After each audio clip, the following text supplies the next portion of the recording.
Hello and good day, geometry. We are down to our final two objectives, 63 and 64. And you know, when there are only this many words on a page and that much space, and the homework is what it is, woo! Look at that. We've got some stuff to write. So, today we're going to talk about the different types of angles that can exist within a circle. We've got the basics down, right? We talked about central angles.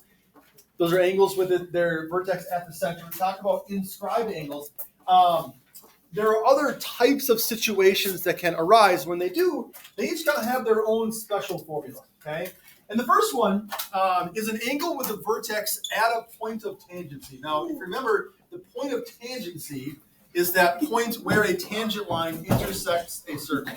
So for this one, we're going to make our circle nice and big. That was a pretty good circle right there. Okay, how can you draw circles so good you can't draw a kite for your life? We've already discussed that. Yeah, we've already discussed that. It's repetition. So if we have an angle with a vertex at a point of tangency, we're going to draw in a tangent line to our circle. Okay, remember it touches it in one spot there. And then we're going to create an angle, and we're going to have it go up like that. Okay? And we'll call this up here point A. We'll call this point B. And then we're going to make, for our purposes, you'll see why shortly, we'll make an arbitrary point on the circle between A and B, point C. So this is an example of an angle with a vertex at that point of tangency. And you've had experience with this before because it's basically an inscribed angle. Right? An inscribed angle is an angle with the vertex on the circle. It just so happens that unlike the inscribed angles we worked with in the last objective, which most of them look like that, okay? Instead of their two sides being chords, now we've got one of the sides being tangent lines. Yes? What is the last thing for corrections, tomorrow. Okay? And when this happens, who remembers the general relationship of any inscribed angle? It's related to the arc. It is. What is the relation to the arc? Half the measure of the arc. So if we call this angle 1 down here, theorem 1011 says that the measure of angle 1 is equal to 1/2 the measure of arc AB. Okay? Just like any other inscribed angle.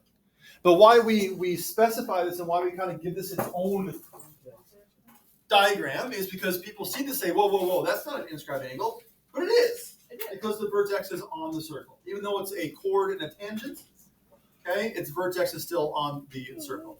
And then if we call this angle 2 right here, okay, just like any other inscribed angle, the measure of angle 2 is going to be equal to half the measure of arc ACB.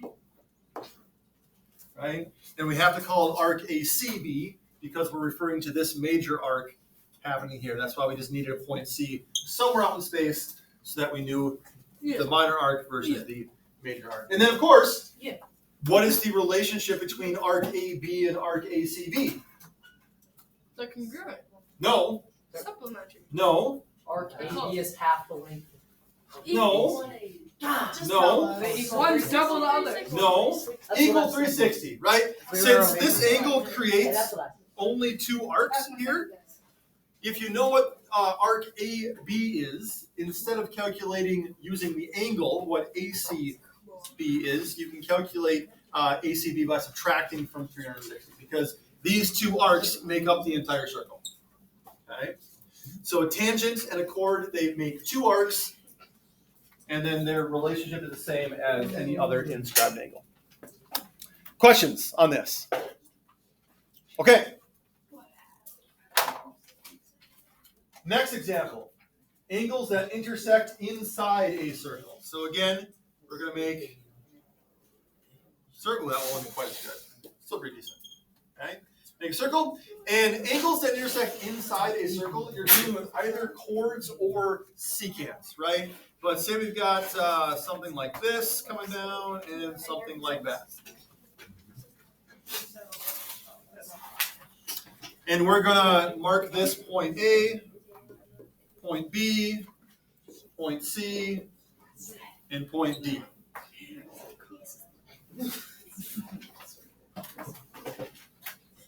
Catherine, are we all good? Okay.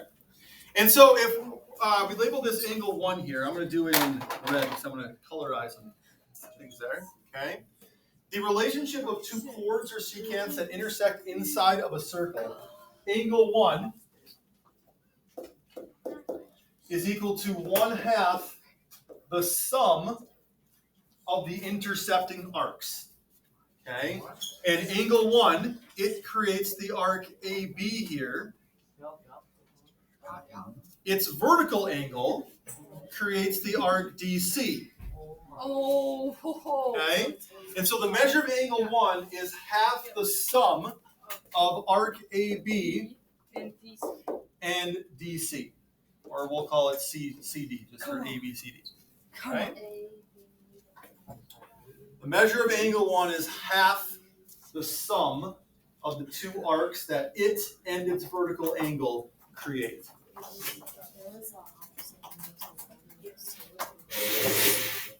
If this was marked angle 2, yes, 1 and 2 would be congruent there. Yeah. Okay. So let's say that we mark this arc 70 degrees, and we mark this arc 40 degrees. What is the measure of angle 1? Well, the measure of angle 1 is equal to half the sum. Yeah, here. How did you get 50? Joey? 55. Nope. Alex? 55. No. How did you That's get the answer. 55? Okay. How did you get 55? Okay. So again, Damien, following the formula here, How did you Right? get 55? well, we didn't. We got 55. But how we got there was the measure of this angle is half the sum of the arc that it and its vertical angle create. Okay. Right? So 70 plus 40 is 110. So what's The that? measure of angle 1 is half of 110. That's where we get Wait, 55. can you say that one more time in English? Like not like vertical angles, just like. So there's We need to know what vertical angles are if we're going to pass geometry. I'm doing geometry. Oh, you are? Okay. Probably. Most likely. So the 40 and the 70. I Right. know you. You add see- them because I don't know. Catherine, you add those together because angle 1, what we're trying to find here, right? The arc that this directly creates is the 70. Yes. And then its vertical angle, right here, the arc that it creates is 40. Wait, but how do we know it's 40? Because I have it marked. Oh, you made that up. Okay, so then. Yes, we this add would them be a together 55 degree angle. because- Angle 12. And then why would we divide them? Oh, because of that theorem, or Yes, theorem? this is the theorem that explains the relationship between two chords or secants. So that you intersect just in use a that circle. theorem, basically. Correct. That's the formula. Remember I said that this objective has a lot of formula, a lot of notes, Aiden? Okay? This is the formula that you use when you have two chords or two secants that intersect inside of a circle. Christopher, I can still tell you're talking even though you're holding your calculator before you're 16 of teaching. Gotta remember that. Lisa. Good try. 16 years old. Correct. Because they're vertical angles, they're congruent. Both of them would equal 35. Damien, would you like to spend the rest of the class out in the hallway? No. Stop talking. Joey, would you like to spend the rest of the class out in the hallway? Yes. That's problematic. Nope. Catherine was laughing. You haven't asked my question. That's just a yes or a no. Okay. Alex. Yes, these are all key points. You can draw the pictures. You can write the formulas. They can go and help you for you. Definitely. Noah. Are vertical angles congruent or supplementary? Vertical angles are congruent. Linear pair angles are supplementary, but we don't have that here. Yeah. Are they always going to be vertical? When you have two chords or secants that intersect, they'll always create vertical angles because chords and secants, they don't curve, like they're straight. Okay? So yes, chords and secants will always create vertical angles. Yeah. I don't get it. I thought we just learned that the angle is like the angle would be double of the. Yeah. So that'd be 35. the two angles we've talked about thus far, central angles, right? Central angles have their vertex in the center of the circle, which this doesn't. So we can't use that theorem. Okay. Inscribed angles have their vertex on the circle, which this doesn't. So we can't use that theorem either. So this is the example of where you've got an angle within a circle somewhere else.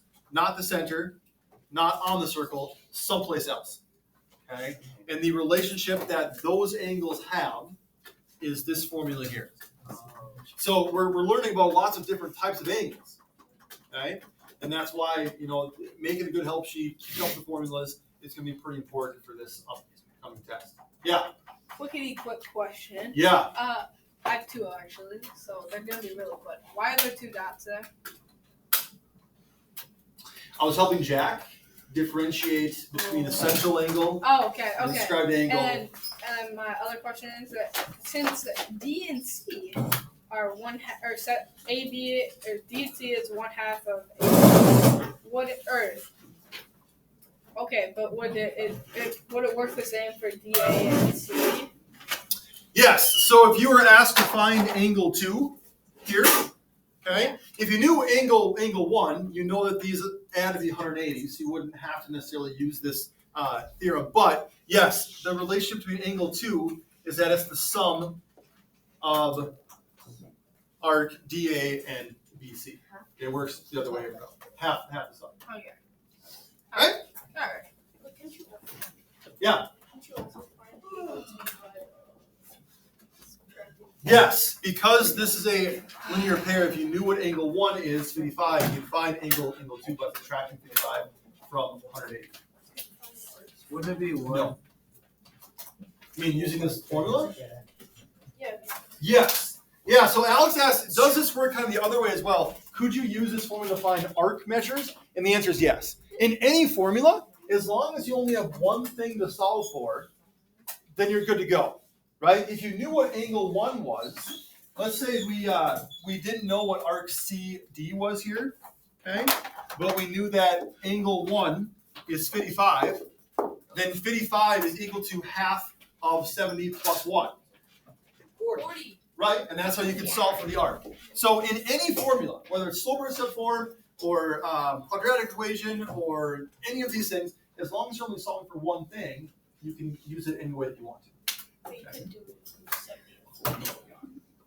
If you didn't know either arc, that would be you need a little more information.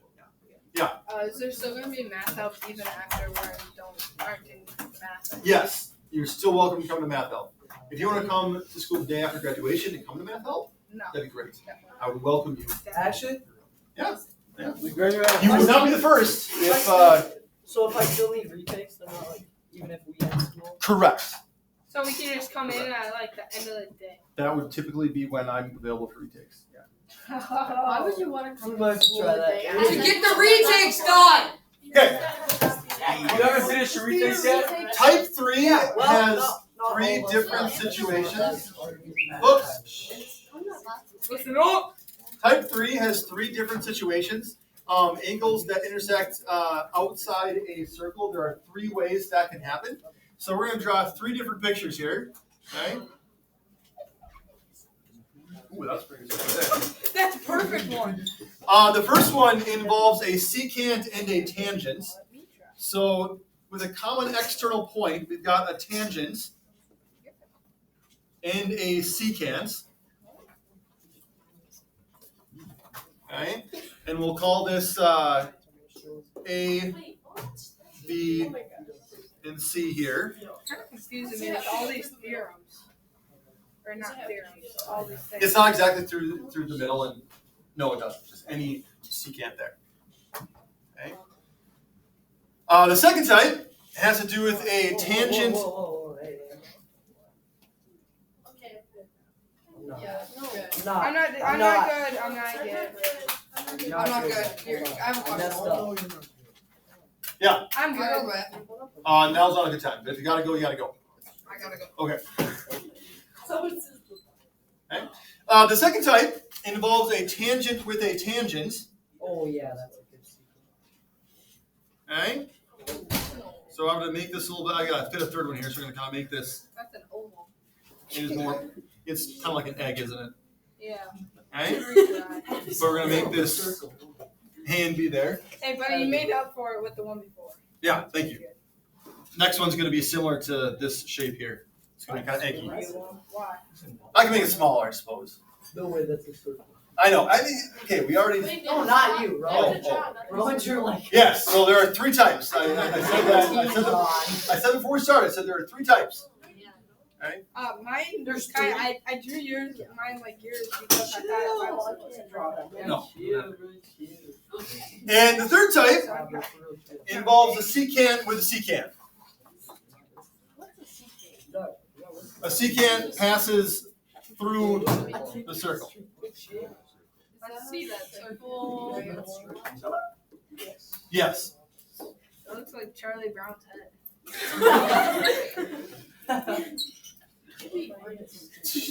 No, I should not. I should not be an artist. You can go into abstract. You can go into abstract art. Yeah, you could. Abstract. Just kidding, it's your TV. What's Charlie Brown? Abstract is like. Oh, yeah, I remember. No, Vince watch whatever Bill wants. Wait, I thought we were supposed to do art this year. Actually, What is abstract? abstract is like it's supposed to look like something, but it looks kind of like something else. You have to kind of It's bad. use your imagination a little bit.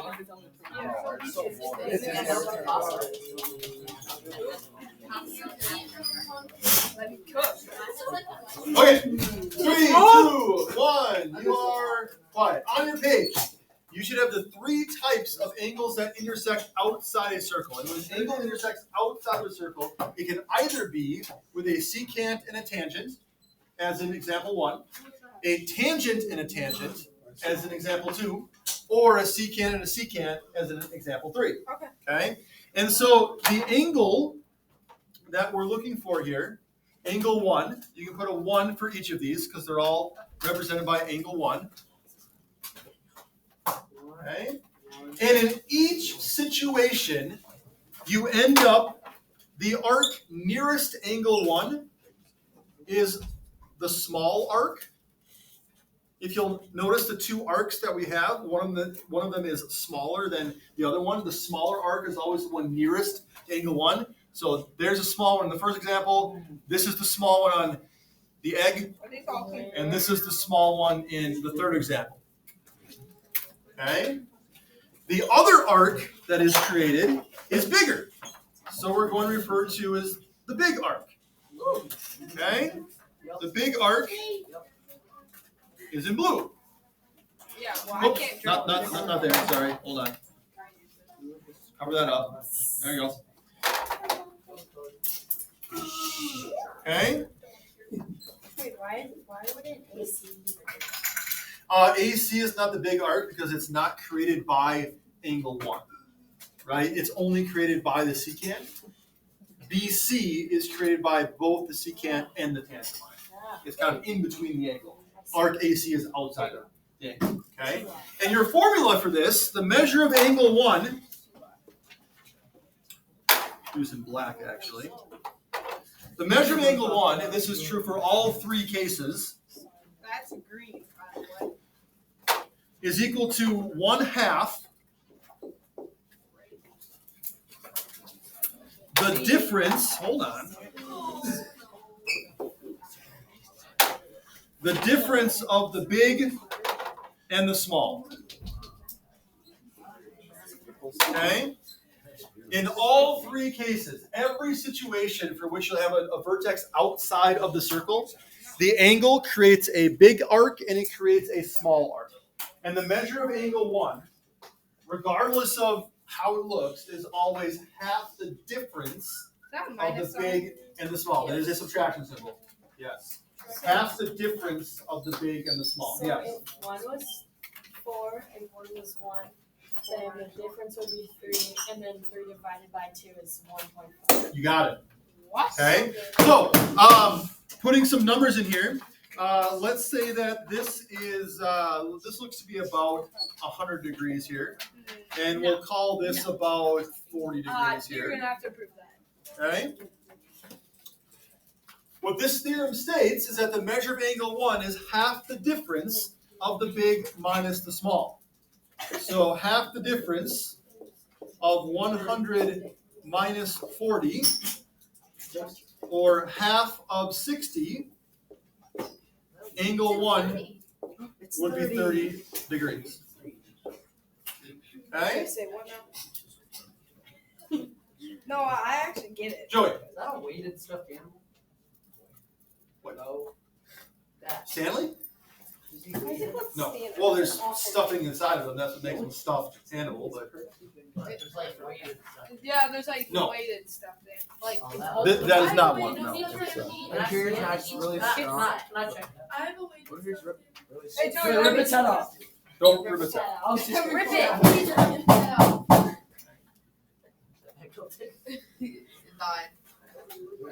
Questions on any of these theorems? Wait. So you get 60 1/2 times 6 is 30, and 1 equals 30. So there's probably 4. Right. It says Stanley. Catherine. Once the I have it, I just have to put them in the I want to see PowerPoint. my and print name it out. up there. Okay, folks, come back. Come back. Come back. First thing I saw. Vince, Joey. I know Vince. It's never me. Come back. All right. Any questions on these theorems? Because just like any other geometric concept, first we kind of learn the what, and then we apply it to different situations. Okay? Yeah. The back page is your homework for Monday. And so you can see here the different diagrams, which theorem you're going to need to refer to. Okay? This first one, you've got a chord and a tangent. Chord Can you teach and us how to tangent. do it Teach you how to do it, I already did. first? No, like, can you help us Right? with number 1? Like once you get the Is the formula, 1? Is the number 1?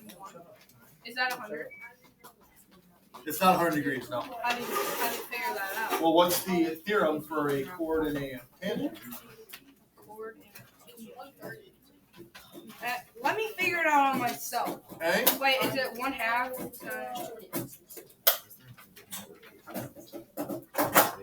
Yeah. 1/2. So keep in mind, for several of these, there are multiple things to solve for. Sometimes you're solving for angle X and arc KL. Sometimes you're solving for 3 different angles, 2 different arcs. Okay. So which one would you like to do together? First one. Last one. First one says Vince. No. Okay. Yes. Guys, I'm looking at Okay, so Vince, Shut up. the quicker I get through this, the quicker I can help you what you want to do. So let Vince have his day.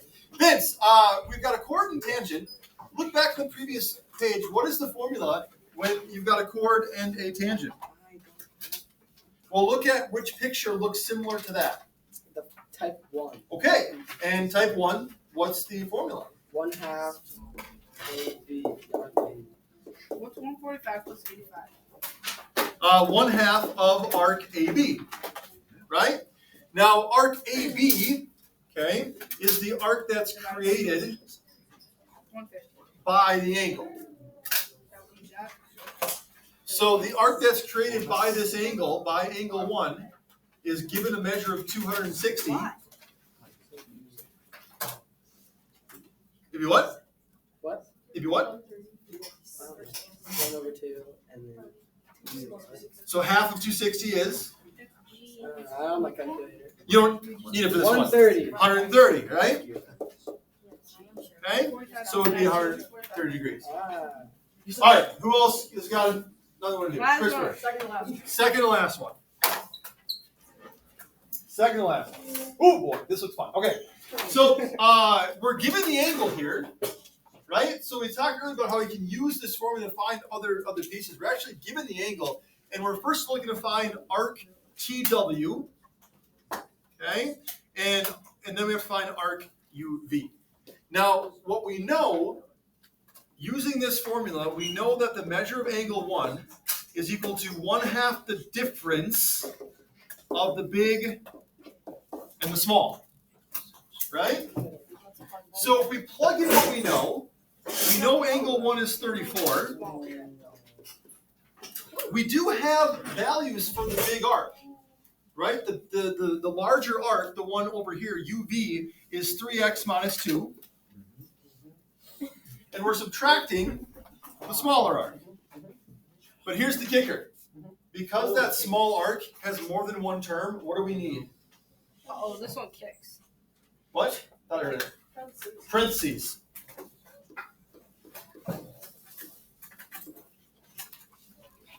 Okay? Because if you if you write it without parentheses, 3x minus 2 minus x plus 6, you're only subtracting x. You're not subtracting x plus 6. Okay? So there is a little bit of distribution that has to happen first here. 34 is equal to half the measure of 3x minus 2. Distribute that negative sign in, minus x minus 6. Okay?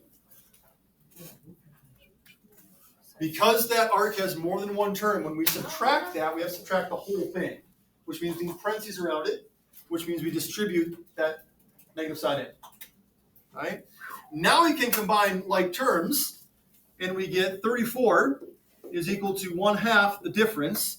3x minus x is 2x. So, The other class is that what? Why? I don't know. It's not dating. No, Oh, they're working in a hallway, but they're not doing what they're Gotcha. supposed to be doing. And then negative 2 minus 6 is negative 8. Okay? This goes back to the algebra.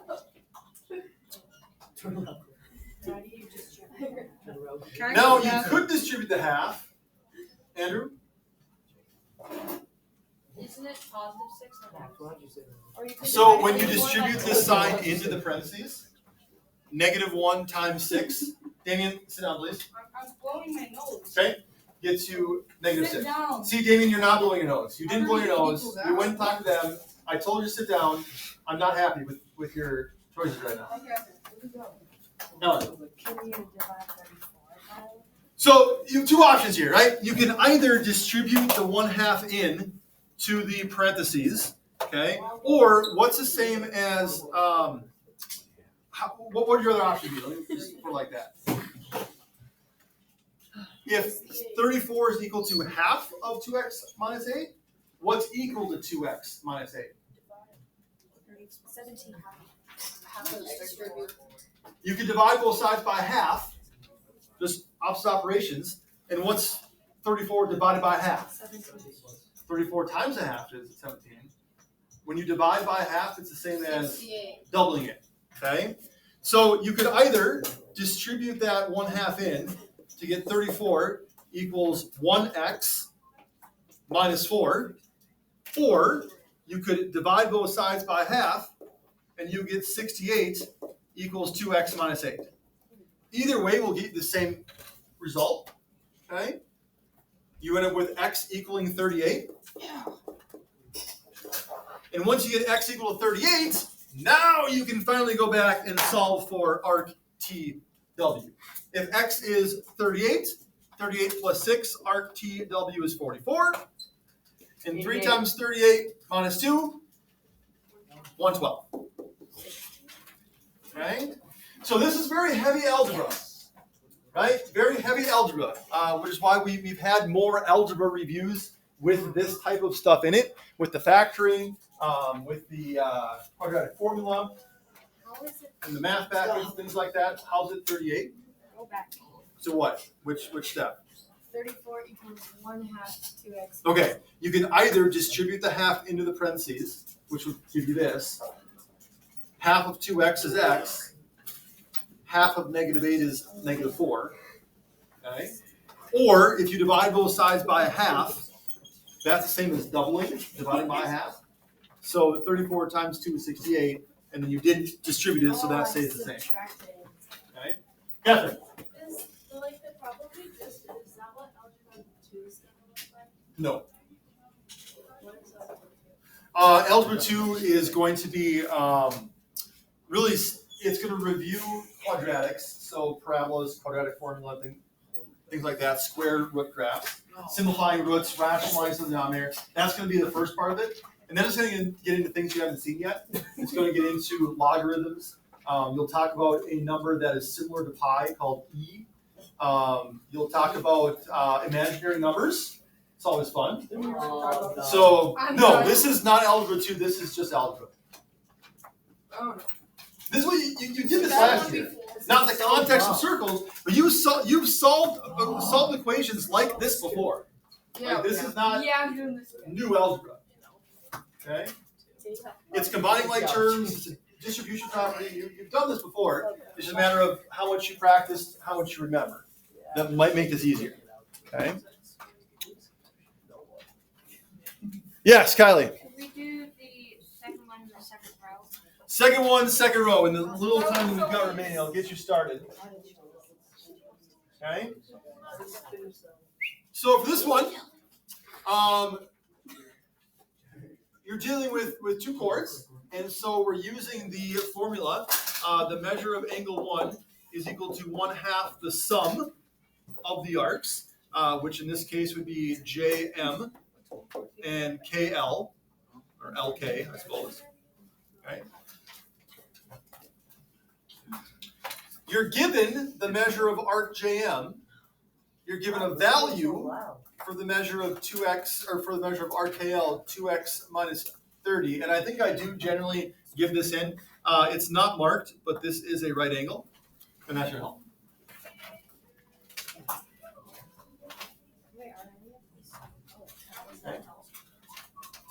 That helps because now you know what x equals. What is x equal? Yeah, you can, but we're short. X equal 15, It right? is painful to figure It is, but it's possible. So x equals I'm giving that to you. You can figure it out without me giving it to you, but because it's now 12:45, I gave you that piece. So that you can figure it out with systems of equations, I believe. Is that what you Does mean? x equal 15? Yeah. All right, folks, homework due Monday. So long. Have a nice day.